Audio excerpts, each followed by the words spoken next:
Responsibility. You say this is your favourite professional and personal development tool.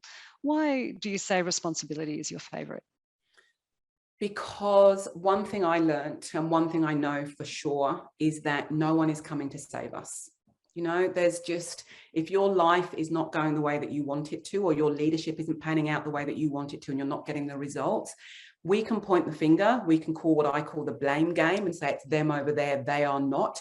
It is so much more powerful, not necessarily more comfortable, it's uncomfortable, but so much more powerful to go, okay, where am I responsible here?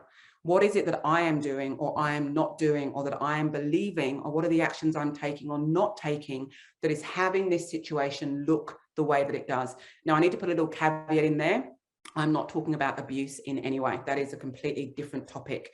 But if you're not in that situation and you're just finding that you're not getting the results that you want in your life, in your relationships, within your leadership, then I think responsibility is really exciting, because when you realize no one's coming to save me and it's a waste of energy blaming other people, there's something exciting about being in the driving seat and going, okay, I'm on the wrong track and I want to turn left, and I'm going to be the one that's going to take hold of the steering wheel, and I'm going to do it even if it's uncomfortable for me. Here we talk about, look at me, owning this book that I've read that you've written so beautifully, thank you. Here you talk about in the book, the responsibility of leaders. And I really felt it was a very powerful story about the importance of leaders seeing people properly. And you tell the story of Dr. Brené Brown, a great favourite here at Growth Faculty, when she saw you in the audience. And I don't mean you, I mean, I know, you know what I mean. Can you tell the story of how Dr. Brené Brown, in an in-person training that you did, made you feel seen? It was, I even have goosebumps even now with you saying it, Christine. So yes, I traveled to Texas to do the Dare to Lead training with Brené Brown. And as she walked in, everyone was incredibly excited. And as she walked into the room, she said, hi all, you know, in her beautiful Texan accent. And she got up on stage and she looked around the room and said, this is a very white room. And I'm really into interiors and painting. So I literally looked at the walls of the hotel room thinking, oh yeah, they are. And then I realized, oh my gosh, she doesn't mean that. And she said, I know the people of color in this room know exactly how many people of color there are in this room. And I threw my hand up and said, yes, there are 7 of us, 6 women, 1 man. She said, yeah, I knew you would know. She then invited everyone of color to speak.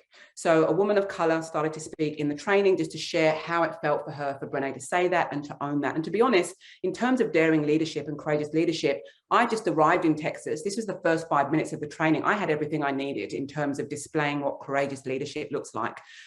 And I suddenly felt this very strong feeling in my body, and I was quiet, and kind of everyone else's voices were kind of blurred. And I was asking myself, what is happening? What is going on? What is going on?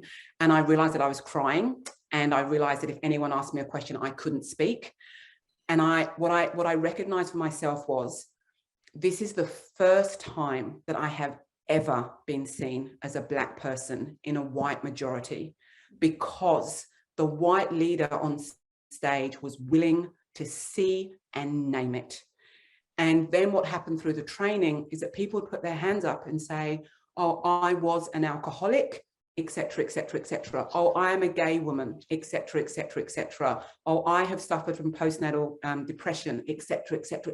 Suddenly, there was a room of humanity, and we could all, once again, own our stories, share them, and that gave a complexity. It is, you know, I talk in the book about the elephant in the room, that one person can't move the elephant in the room. I couldn't have a Black woman in another room, although I do share that story at being at a conference where I do it. But it's not about me on my own trying to move the elephant. Elephants are big. It takes everyone in that room to acknowledge and move the elephant so that we can all stand in a place of equality together.